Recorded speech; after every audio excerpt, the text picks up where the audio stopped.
నాకేంటి పర్వాలేదని. ఈ రాత్రి దేవుని మాటలు వింటున్న నీకు కూడా అలాంటి మనసు ఉందేమో. నీకున్న ఉద్యోగాన్ని బట్టి ఇక నాకు పర్వాలేదు, నీకున్న జ్ఞాపశక్తిని బట్టి నేను చదివేస్తాను, పాస్ అయిపోతాను, దాని మీద పర్వాలేదు, నాకు అప్పులు తీరిపోయి నేను ఇంకెవరిని లెక్క చేయను, ఎవరి దగ్గర చేయి దాచను, నేను ఎవరి దగ్గరికి వెళ్ళవసరం లేదు. ఈ గర్వము, ఈ అహంకారము, ఇది దేవునికి విరోధమైనది.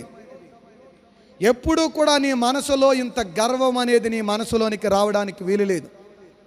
నాకేంటి పర్వాలేదు, నాకేంటి అంతా పర్వాలేదు, ఇల్లు కట్టేసుకున్నాను, నాకేంటి పిల్లల పెళ్ళిళ్ళు అయిపోయినాయి, దానిలాగా ఇంకా పెళ్లి చేయకుండా ఉన్నాను అనుకున్నావా, వాళ్ళలాగా పిల్లోడు పెళ్లి చేయకుండా ఉన్నా, నాకు అన్నీ అయిపోయినాయి అని గర్వపడ్డావా, అప్పటి నుంచి ఏడుస్తూ మొదలు పెడతావు. నువ్వు నీ జీవితంలో స్టార్ట్ అయిపోతుంది.